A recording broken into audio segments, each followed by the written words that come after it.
오늘 우리가 묵상할 말씀은 신명기 12장 20절에서 32절까지입니다. 오늘도 십계명 중 제1계명에 대한 율법의 내용입니다. 성소 중앙하는 가나안 땅에 들어가 영토가 넓어졌을 때에는 자기 사는 곳과 거리가 멀어진다는 어려움이 있게 됩니다. 특히 도축을 해야 할 경우에는 먼 거리를 다녀와야만 합니다. 그래서 하나님은 일반 도축의 경우에는 자기가 사는 성에서 마음대로 잡을 수 있고 정한 자나 부정한 자나 원하는 대로 먹을 수 있는 자유를 허락했습니다. 그러나 한 가지 제한을 두셨습니다. 그것은 고기는 먹되 절대 피를 먹지 못하게 한 것입니다. 피는 생명을 가리킵니다. 이것은 생명에 대한 존중의 마음을 간직하고 생명의 주권은 하나님에게 있음을 기억하라는 뜻입니다. 자유에 제한을 두신 것은 사람을 보호하고 복을 주시기 위함입니다. 제한 없는 자유는 울타리 없는 집과도 같습니다. 울타리는 자신도 보호해 주지만 다른 사람도 범죄로부터 보호하는 것입니다. 자유가 있지만 생명을 해치거나 죽이는 자유는 없습니다. 그게 진정한 자유입니다. 에덴 동산에서 무엇이든지 먹을 수 있는 자유를 주셨지만 선악과 열매를 금지하신 것도 사람을 보호하기 위한 것이었습니다. 선악의 기준은 하나님 한 분이십니다. 사람마다 선악을 판단하게 되면 어떻게 되겠습니까? 피를 먹지 말라는 금지 명령은 우리에게 참된 자유와 기쁨을 주시기 위한 것입니다. 생명을 존중하는 것은 하나님을 존중하는 것이며 너와 내 후손이 복을 누릴 것이라고 말씀했습니다. 할 수 있는 자유만 있다면 온전한 자유가 아닙니다.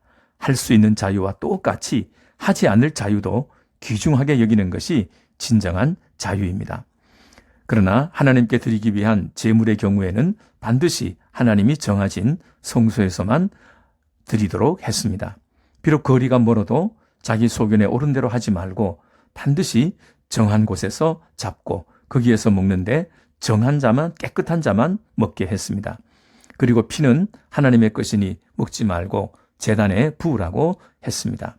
이것과 관련해서 가나안 사람들이 신을 섬기는 방식은 생명을 경시하는 태도에서 나온 것입니다. 그들은 신을 기쁘게 하면 자신의 소원을 이룰 수 있다고 생각해서 자기 아들까지 불살라 바쳤습니다. 자기 욕심을 성취하기 위해서 자식의 생명까지 죽일 수 있다면 다른 사람의 생명은 죽이지 않겠습니까? 생명은 어떤 경우에도 수단과 방법이 될 수 없습니다. 하나님은 생명의 근원이시며 생명의 하나님이십니다. 이와 함께 하나님이 멸절한 가나안 사람들이 섬기는 신을 탐구하지 말라고 하셨습니다.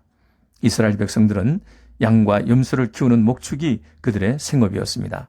가나안 땅에 정착하면서 농사 짓는 법을 가나안 사람들에게서 배웠습니다. 가나안의 신은 모두 농사와 관련된 신으로 비와 햇빛을 내려주고 많은 열매를 거두게 하는 신들입니다. 이스라엘 백성들은 자연히 가나안의 신을 알게 되었고 호기심으로 그 신이 어떤 신이며 어떻게 섬기는지를 배우게 되었습니다. 그리고 여호와 하나님도 그 신들처럼 생각하고 가나안 사람들이 우상을 섬기는 방식으로 하나님을 섬기게 되었습니다. 결국 하나님을 섬긴다고 하면서 사실은 하나님이 아닌 우상을 섬기는 것이 되고 만 것입니다. 그래서 하나님은 가나안의 신을 섬기는 게 아니라도 탐구조차 하지 말라고 하신 것입니다. 가나안의 신들은 사람이 만든 것이기 때문에 그 신을 규정짓고 섬기는 방법도 모두 사람에게서 나온 것입니다. 그러나 사람은 창조주 하나님에 의해 만들어졌기 때문에 하나님을 다 알 수가 없습니다.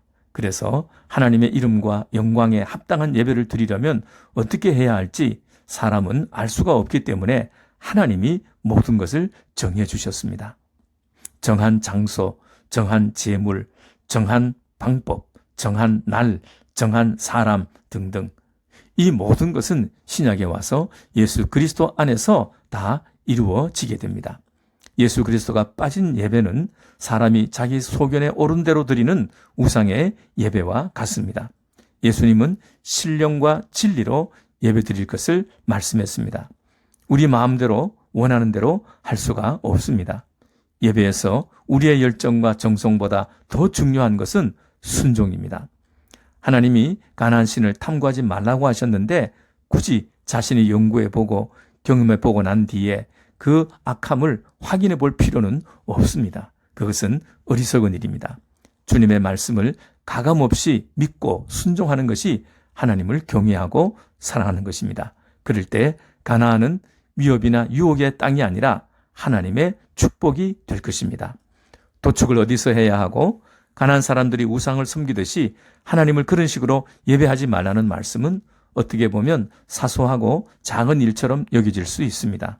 그러나 작은 일도 똑같이 하나님의 명령이고 거기에는 하나님이 주실 복이 걸려 있습니다. 오히려 작은 일을 무시하면 나중에는 전부를 잃어버릴 수도 있습니다. 우리의 생명과 행복을 위해 작은 일까지 세밀하게 말씀해 주시는 하나님의 따뜻한 배려와 사랑을 느끼시는 하루가 되시기를 바랍니다.